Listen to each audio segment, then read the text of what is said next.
ലാൽ സലാം.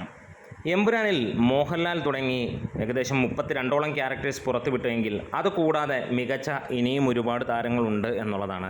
International ലെവലിലും national ലെവലിലും കേരളത്തിലുമൊക്കെയുള്ള ഒരുപാട് താരങ്ങൾ ഇനിയും അണിനിരക്കാനുണ്ട് എന്നുള്ള കാര്യങ്ങൾ അവർ തന്നെ പുറത്തുവിട്ടതാണെങ്കിൽ ഇന്ന് ആ ഒരു അഭ്യൂഹം മാറുകയാണ്. നമ്മളേവരും കാത്തിരുന്ന ആ പിന്തിരിഞ്ഞ് നിൽക്കുന്ന ആരെയാണ് നമ്മൾ ഇതുവരെ പുറത്തേക്ക് അഴിച്ചുവിടാത്തത് എന്നുള്ളൊരു ചോദ്യത്തിന് ഏറെക്കുറെ ഉത്തരം വരികയാണ്. നമ്മളെല്ലാവരും പ്രതീക്ഷിച്ച പോലെ ഒരുപാട് പേരുടെ ചോദ്യമുണ്ടായിരുന്നു. അത് ഫഹദ് ഫാസിലാണോ, മമ്മൂട്ടിയാണോ, ദുൽഖറാണോ, അങ്ങനെ തുടങ്ങി ഒരുപാട് പേര്, എന്തിന് ഷാരൂഖ് ഖാൻ വരെ ആഗ്രഹിച്ച ആളുകളെ നമുക്ക് കാണാം.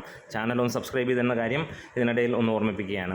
എന്താണേലും ആ ഒരു പോസ്റ്റ് കാണുമ്പോൾ ഏറെക്കുറെ ഉറപ്പിക്കുകയാണ് ഇവരൊന്നുമല്ല അതിന് മുകളിൽ നിൽക്കുന്ന മറ്റൊരു താരം. അദ്ദേഹത്തിൻ്റെ ആ ഒരു വാക്കുകളും എങ്ങനെയാണ്, അദ്ദേഹം ചെയ്തിരിക്കുന്ന ആ ഒരു പോസ്റ്റും അത് തന്നെയായിരുന്നു, വേറെ ഒന്നുമല്ല.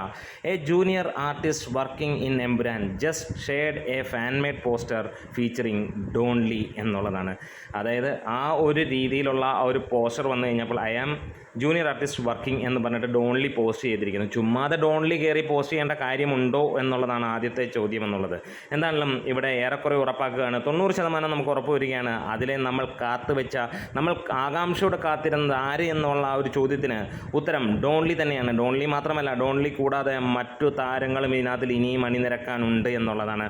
ഒരു ബ്രഹ്മാണ്ഡ സിനിമയായിട്ട് തന്നെയാണ് എമ്പുരാൻ എത്താൻ പോകുന്നത്. ലോക്കൽ മലയാളം സിനിമകൾ പോലെ ചിന്തിക്കേണ്ട എന്ന് തന്നെയാണ് പറയുന്നത്. ഇംഗ്ലീഷ് മൂവി സ്റ്റൈലിലേക്ക് വരാൻ പോകുന്നു.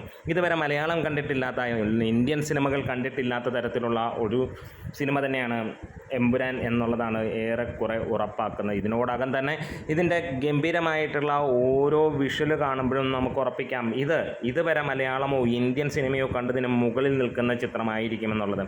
കാരണം അതിൻ്റെ പിന്നിൽ അണിയുന്നിരിക്കുന്ന ഒരു വ്യക്തി തന്നെ, അദ്ദേഹത്തിൻ്റെ പേരാണ് പൃഥ്വിരാജ്. അതുകൊണ്ട് തന്നെ നമുക്ക് ഉറപ്പിക്കാം ഏത് റേഞ്ചിലേക്കും അദ്ദേഹം പോകുമെന്നുള്ളത്. എന്തായാലും മോഹൻലാൽ നായകനായി എത്തുന്ന ഈ ഒരു സിനിമയിൽ വമ്പൻ താരങ്ങൾ, കൊടൂര താരങ്ങൾ കൊണ്ട് അണിനിരക്കുകയാണ്.